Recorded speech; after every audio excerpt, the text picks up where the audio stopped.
Hello everyone, welcome to Learn with Yasmin. আজি ভিডিঅ'ত আমি পঢ়িম ক্লাছ 12 বায়োলজিৰ চেপ্টাৰ 9 চেপ্টাৰ 9ৰ আমি কিছুমান ইম্পৰ্টেন্ট কোৱেশ্চন এনসাৰ কিতাপৰ মাজৰ পৰা আলোচনা কৰিম। সো প্ৰথমটো প্ৰশ্ন হৈছে পশু প্ৰজননৰ তিনিটা মুখ্য পদ্ধতি কি কি? সো পশু প্ৰজনন যে কৰা হয় যাৰ দ্বাৰা কি কৰা হয় পশুসমূহক অত্যাধিক উৎপাদনক্ষম আৰু ৰোগ প্ৰতিৰোধী কৰা হয় সেই পশু প্ৰজননৰ তিনিটা মুখ্য পদ্ধতি কি কি তিনিটা পদ্ধতিৰ দ্বাৰা পশু প্ৰজনন কৰা হয়। এনসাৰ হৈছে পশু প্ৰজননৰ তিনিটা মুখ্য পদ্ধতি হল অন্তঃপ্ৰজনন, বহিঃপ্ৰজনন আৰু বৰ্ণ প্ৰজনন। এই তিনিটা প্ৰজনন পদ্ধতিৰ দ্বাৰা কি কৰা হয় পশুসমূহৰ প্ৰজনন কৰোৱা হয়। নাম্বাৰ 2 কি প্ৰাণীৰ পৰা মিউল উৎপন্ন হয়। মিউল এটা সংকৰ হয়, এটা হাইব্ৰিড হয় যাক কৃত্ৰিমভাৱে দুটা বেলেগ প্ৰাণীৰ পৰা সৃষ্টি কৰা হয়। সো এনসাৰ হৈছে মতা গাধ আৰু মাইকী ঘোঁৰা। মতা গাধ আৰু মাইকী ঘোঁৰাৰ মাজত সংগম ঘটাই পেলাই মিউল নামৰ প্ৰাণী সৃষ্টি কৰা হয়। কোৱেশ্চন নাম্বাৰ 3 সেউজ বিপ্লৱ কি? আমি চেপ্টাৰত কোৱেশ্চন এনসাৰত বহুতবাৰ সেউজ বিপ্লৱ পাইছোঁ। সো এই সেউজ বিপ্লৱ কি হয়? এনসাৰ হৈছে 20 শতিকাত উদ্ভিদ প্ৰজনন কৌশল অৱলম্বন কৰি অধিক উৎপাদনশীল আৰু ৰোগ প্ৰতিৰোধী ধান, ঘেঁহু বিজ্ঞানভিত্তিক পদ্ধতিৰে উৎপাদন কৰি খাদ্যশস্যৰ উৎপাদন বৃদ্ধি কৰা পদ্ধতিক সেউজ বিপ্লৱ বুলি কোৱা হয়। সেউজ মানে কি গ্ৰীণ, সেউজীয়া হয়নে? সেউজীয়া তাৰ মানে কি ইয়াতে গছ-গছনিসমূহৰ ওপৰত বিশেষ ধ্যান দিয়া হৈছিল। 20 শতিকাৰ এটা নিৰ্দিষ্ট সময়ত গছ-গছনিসমূহক উন্নত কৰাৰ উদ্দেশ্যে ৰোগ প্ৰতিৰোধী কৰাৰ উদ্দেশ্যে উৎপাদন বেছি কৰাৰ কাৰণে কি কৰা হৈছিল সেইসমূহক বিভিন্ন ধৰণে ইহঁতৰ প্ৰজনন কৰোৱাৰ চেষ্টা কৰোৱা হৈছিল আৰু সেইখিনি সময়ক সেউজ বিপ্লৱ বুলি কোৱা হয়। কোৱেশ্চন নাম্বাৰ 4 জীৱবিজ্ঞানৰ এনে দুটা প্ৰচেষ্টা উল্লেখ কৰা যিয়ে খাদ্য উৎপাদন বৃদ্ধি কৰাত সহায় কৰে।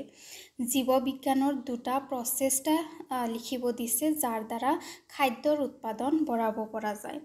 এনসাৰ হৈছে খাদ্য উৎপাদন বৃদ্ধি কৰা দুটা প্ৰচেষ্টা হল নাম্বাৰ 1 পশুপালন আৰু নাম্বাৰ 2 হল উদ্ভিদ প্ৰজনন।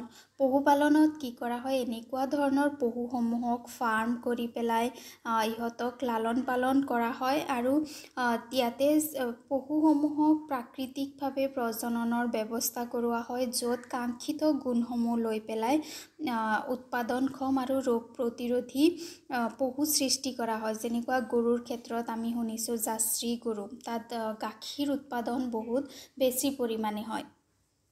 সো উদ্ভিদ প্ৰজননত তেনেকুৱা উদ্ভিদত কাংক্ষিত গুণ লৈ পেলাই দুটা বেলেগ উদ্ভিদৰ পৰা কাংক্ষিত গুণসমূহ লৈ পেলাই উৎপাদনক্ষম আৰু ৰোগ প্ৰতিৰোধী উন্নত মানৰ উদ্ভিদ সৃষ্টি কৰিবলৈ চেষ্টা কৰা হয় যাৰ দ্বাৰা খাদ্যৰ উৎপাদন বঢ়াব পৰা যায়।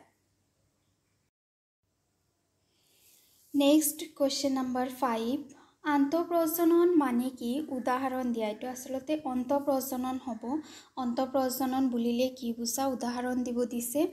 সো এনসাৰ হৈছে 4 পৰা 6 জনুক্ৰমে একে সঁচৰ ঘনিষ্ঠ সম্পৰ্কীয় প্ৰাণীসমূহৰ মাজত হোৱা প্ৰজননক অন্তঃপ্ৰজনন বুলি কোৱা হয়। একে সঁচৰ তাৰ মানে একে জাতৰ প্ৰাণীসমূহৰ মাজত যদি 4 পৰা 6 জনুক্ৰমে প্ৰজনন কৰোৱা হৈ থাকে তেতিয়াহ'লে তাক অন্তঃপ্ৰজনন বুলি কোৱা হয়।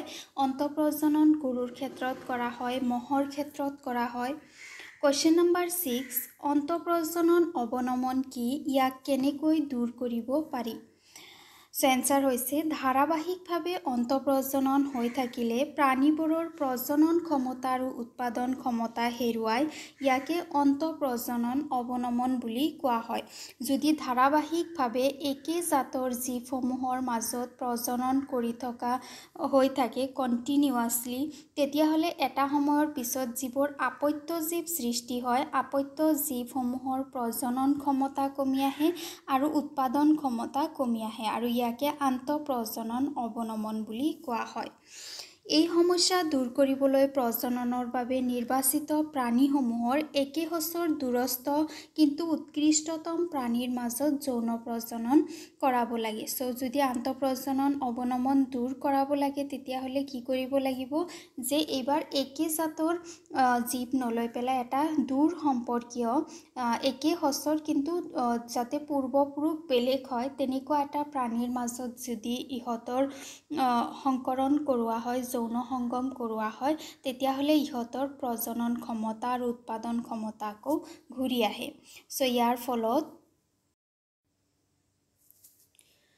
অন্তঃপ্ৰজনন অৱনমন হোৱা প্ৰাণীসমূহৰ প্ৰজনন ক্ষমতা ইয়াৰ ফলত কি হয় পুনৰুদ্ধাৰ হয়। যেতিয়া ইহঁতক দূৰস্থ প্ৰাণী এটাৰ সৈতে প্ৰজনন কৰিবলৈ দিয়া হয়, একে জাতৰ একে সঁচৰ কিন্তু পূৰ্বপুৰুষ বেলেগ হোৱা প্ৰাণীৰ সৈতে যেতিয়া প্ৰজনন কৰিবলৈ দিয়া হয়, তেতিয়া ইহঁতে আকৌ আগৰ দৰে উৎপাদন ক্ষমতা আৰু প্ৰজনন ক্ষমতা ঘূৰাই পায়।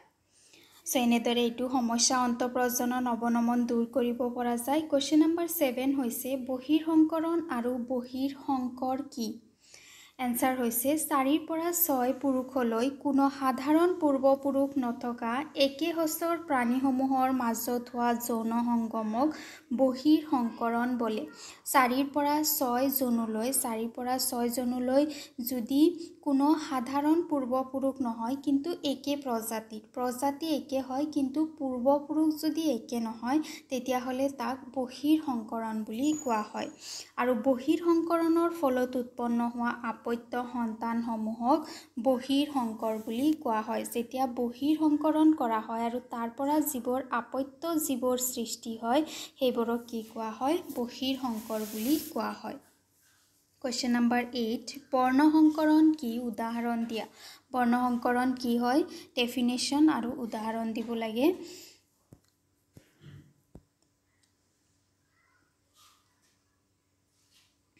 এনচাৰ হৈছে যি প্ৰজনন প্ৰক্ৰিয়াত এটা উৎকৃষ্ট মানৰ মতা প্ৰাণী আৰু এটা উৎকৃষ্ট মানৰ মাইকী প্ৰাণীৰ মাজত যৌন সংগম ঘটোৱা হয় তাক বৰ্ণসংকৰ বুলি কোৱা হয়। বৰ্ণসংকৰৰ কাৰণে কি কৰা হয় এটা উৎকৃষ্ট মানৰ এটা উন্নত মানদণ্ডৰ উৎপাদন ক্ষমতা বেছি থকা ৰোগ প্ৰতিৰোধী এটা জীৱ চিলেক্ট কৰা হয়, এটা মতা প্ৰাণী চিলেক্ট কৰা হয় আৰু এটা মাইকী প্ৰাণী যিটো উৎকৃষ্ট মানদণ্ডৰ হয়, উৎপাদন ক্ষমতা বেছি থকা, তাৰপিছত ৰোগ প্ৰতিৰোধী, সেই উৎকৃষ্ট মতা আৰু মাইকী প্ৰাণীৰ মাজত যেতিয়া সংগম ঘটোৱা হয় তেতিয়া তাক বৰ্ণসংকৰ বুলি কোৱা হয়। চ' উদাহৰণ হৈছে বিকানীৰ মাইকী ভেড়া ছাগলী আৰু মেৰিনো পুৰুষ ভেড়া ছাগলীৰ মাজত সংকৰণ ঘটাই পঞ্জাৱত হেজাৰডেল নামৰ এক নতুন ভেড়া ছাগলীৰ সৃষ্টি কৰা হৈছে। ইয়াতে বিকেনাৰী হৈছে এটা প্ৰজাতি, বিকেনাৰী এটা মাইকী ভেড়া ছাগলীৰ প্ৰজাতি হয় আৰু মেৰিনো হৈছে আৰু এটা প্ৰজাতি।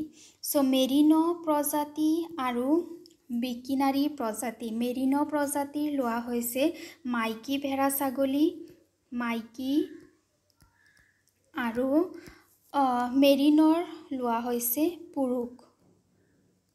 এই দুটা প্ৰজাতিৰ উৎকৃষ্ট মানদণ্ড থকা দুটা প্ৰজাতিৰ মতা আৰু মাইকী পুৰুষৰ মাজত যেতিয়া সংকৰ ঘটোৱা হৈছে তাৰ পৰা যিটো নতুন আপত্য জীৱ সৃষ্টি হৈছে যাৰ নাম হৈছে হেজাৰডেল, যিটো এটা নতুন ভেড়া ছাগলী হয় আৰু এইটো পঞ্জাৱত কৰা হৈছে বৰ্ণসংকৰণ পদ্ধতিৰ দ্বাৰা।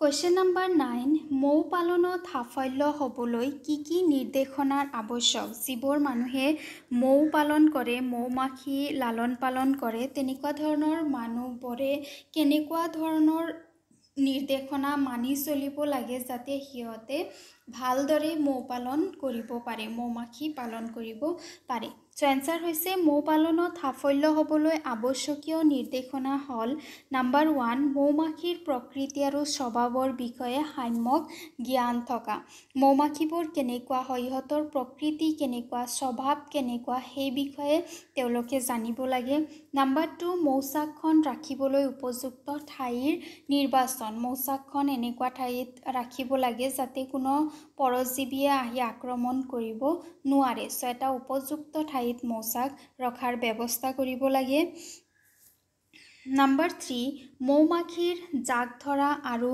মৌ বিচনী বনোৱা মৌমাখি সমূহক এটা মৌমাখি কেতিয়াও ৰাখিব নালাগে মৌমাখি পুৰা জাক এটা মৌমাখিৰ ৰাখিব লাগে নাম্বাৰ 4 বিভিন্ন ঋতু অনুযায়ী মৌ বিচনীখনৰ পৰিচালনা কৰা কেতিয়াবা কি হয় বৰষুণৰ বতৰ হয় গৰম ঠাণ্ডা খৰাং সো বতৰ অনুযায়ী মৌ বিচনীখন বেলেগ বেলেগকৈ মেনেজ কৰিব লাগে নাম্বাৰ 5 মৌসিতা আৰু মৌজাল পৰিচালনা আৰু সংগ্ৰহ কৰা সো যিটো সময়ত